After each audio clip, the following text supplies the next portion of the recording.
할렐루야. 오늘은 성경 인물 아브라함입니다. 창세기 12장 1절에서 3절입니다. 여호와께서 아브라함에게 이르시되 너는 너의 고향과 친척과 아비의 집을 떠나 내가 내게 보여줄 땅으로 가라.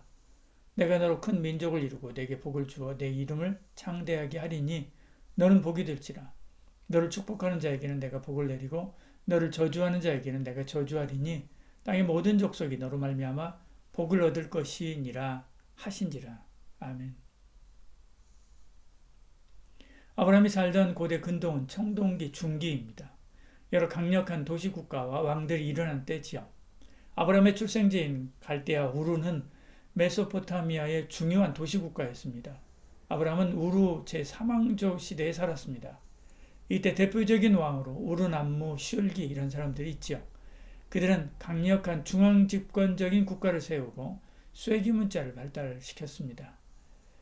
그러나 점차 쇠퇴해서 엘라민과 아모리인의 침입을 받아 멸망하게 되지요. 아브라함이 갈대아 우르에서 떠날 당시는 우르가 쇠퇴하고 하란과 같은 북부 지역이 더 활발한 무역 중심지가 되었을 가능성이 있습니다. 이때 아브라함의 아버지 데라는 가족을 이끌고 하란으로 이주하게 되지요. 이 시기 아브라함은 75세가 되었고 아내 사레하고 함께 살고 있었습니다. 그는 다산과 번영이 중요한 문화 속에 살았지만 자녀가 없었기 때문에 힘들어했지요.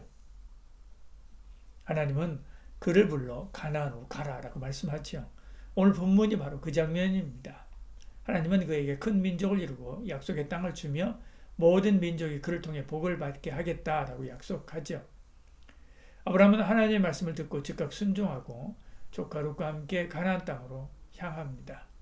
가는 중에 세겜과 베델에서 하나님께 제단을 쌓고 제사드리지요. 처음에는 순조로웠지만 곧 가나안에 기근이 들었습니다. 아브라함은 애굽으로 내려가죠.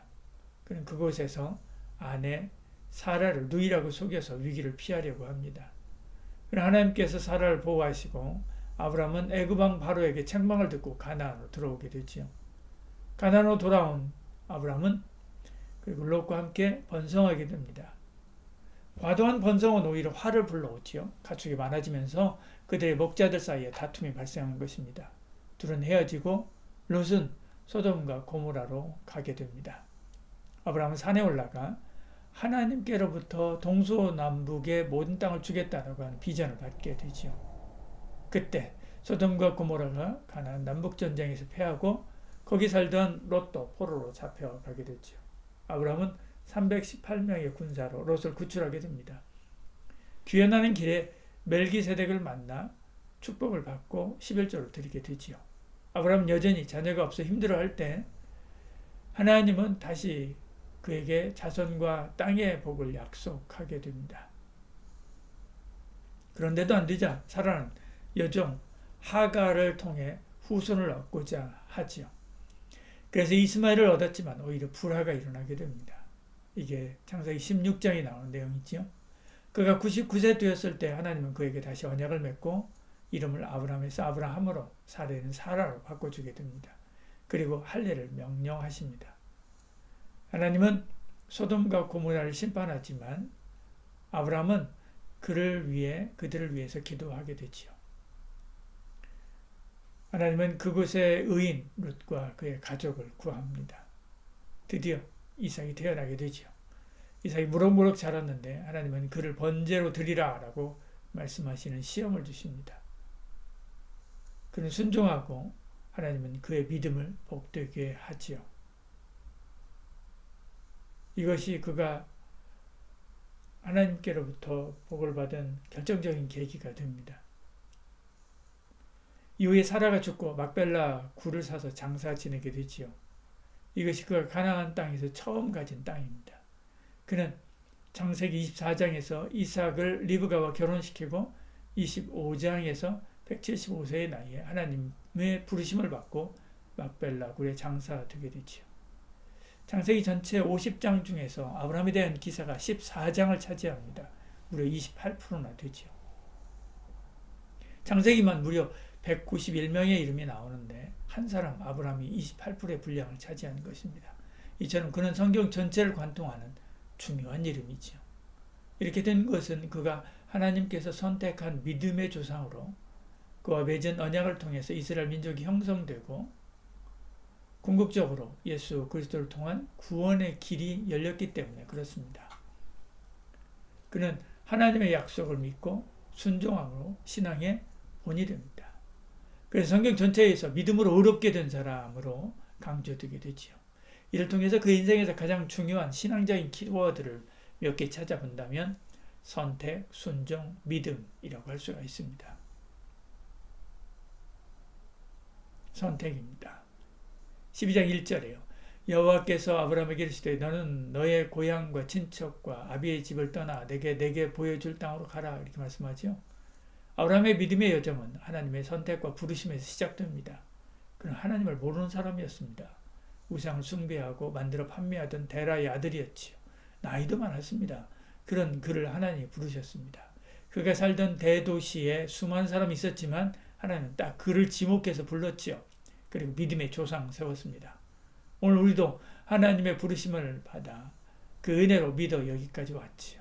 어떤 사람은 직장에서, 어떤 사람은 가정에서, 어떤 사람은 거리에서 복음의 부름을 받았습니다. 은혜입니다. 하나님의 부르심은 때로 우리를 불편하게 만들고 익숙한 것을 내려놓게 하기도 합니다. 하지만 하나님이 선택하신 삶이 가장 복된 길임을 기억하고 순종해야 됩니다. 아브라함은 두 번째로 순종의 사람이었습니다. 22장 2절에요. 여호와께서 이르시되 내 아들 내 사랑하는 독자 이삭을 데리고 모리아 땅으로 가서 내가 내게 알려준 대로 거기서 그를 번제로 드리라고 이렇게 말씀하지요. 아브라함의 신앙이 진짜인지 시험하신 것이지요. 100년을 기다려 얻은 독자 이삭을 드려야 됩니다. 그것도 불태워 드려야 되지요. 이해할 수 없는 일입니다. 그런데도 그는 순종합니다. 그러자 하나님은 예비하신 순양을 보여주시고 이삭을 살려주시지요. 그의 믿음을 인정하십니다. 믿음은 합리적인 이해의 선을 넘을 때 쓰는 말입니다. 이 선을 넘기 위해 필수 불가결한 덕목이 순종이지요. 하나님은 우리에게 믿음을 이야기합니다. 우리는 하나님께 순종을 보여야 되는 것이지요. 순종은 단순한 행위가 아닙니다. 그것은 하나님을 신뢰하는 믿음의 표현이지요. 내가 이해할 수 없는 것을 말씀하실 때도 순종하시길 바랍니다. 하나님께서 우리의 삶에도 순양을 예비하고 있습니다. 믿음입니다. 하나님은 끝까지 어떤 상황에서도 하나님을 우리는 믿어야 되죠. 창세기 25장 6절 이렇게 말씀합니다. 아브라함이 여호와를 믿으니 여호와께서 이를 그의 의로 여기시고 이렇게 말씀합니다. 아브라함은 오랜 세월 자녀를 기다렸습니다. 그러나 자녀가 없었지요. 아브라함은 그 약속을 끝까지 믿었습니다. 아내 사라가 아이를 낳을 수 없는 나이가 된 후에도 믿었습니다. 불가능한 일이지요. 그런데도 믿은 것입니다. 신앙은 약속을 믿고 기다리는 과정입니다. 기도 응답이 더딜 때 끝까지 믿을 것인가? 예, 그래야 되지요. 현실이 힘들어도 끝까지 하나님의 계획을 신뢰할 것인가? 예, 그래야 됩니다. 내 인생이 내 뜻대로 되지 않을 때에도 믿음을 놓지 않을 것인가? 예, 그래야 됩니다. 아브라함이 아브라함 된 것은 완벽해서가 아닙니다. 그는 불안정하고 약한 사람이었습니다. 애굽에서의 사건이나 사레와 하갈의 갈등을 생각해 보면 그는 평범한 남자였습니다. 이럴 때 그도 평범하게 실수하고 흔들렸지만 하나님의 약속을 붙들고 끝까지 믿었습니다. 이것이 그의 인생을 붙든 힘이 되었지요. 이처럼 우리도 하나님의 약속을 믿으며 살아야 됩니다. 우리 각자가 받은 약속들 있을 것입니다.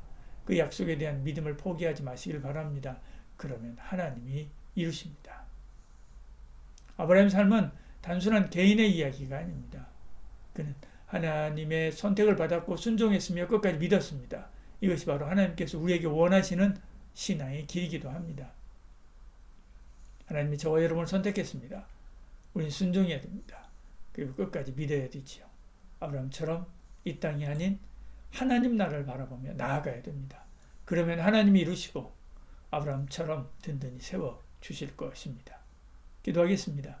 사랑과 은혜가 충만하신 하나님 아버지, 오늘 우리를 하나님의 백성으로 불러주시고 아브라함의 믿음을 통해 귀한 교훈 주심에 감사드립니다. 아브라함을 선택하셔서 믿음의 조상으로 삼으셨듯이 우리도 하나님의 부르심에 응답하는 삶을 살게 하여 주시옵소서. 나의 계획과 안전을 내려놓고 하나님의 뜻을 따라 담대히 걸어가게 하여 주시옵소서. 아브라함이 하나님의 말씀에 순종했던 것처럼 우리도 주의 말씀에 온전히 순종하는 믿음을 주시옵소서. 때로는 이해할 수 없는 길을 가야 할 때도 있지만 그 길 가운데 주님이 예비하신 은혜를 신뢰하게 하여 주시옵소서. 아브라함이 하나님의 약속을 끝까지 믿었듯이 우리도 현실의 어려움 속에서 하나님의 신실하심을 믿게 하여 주시옵소서.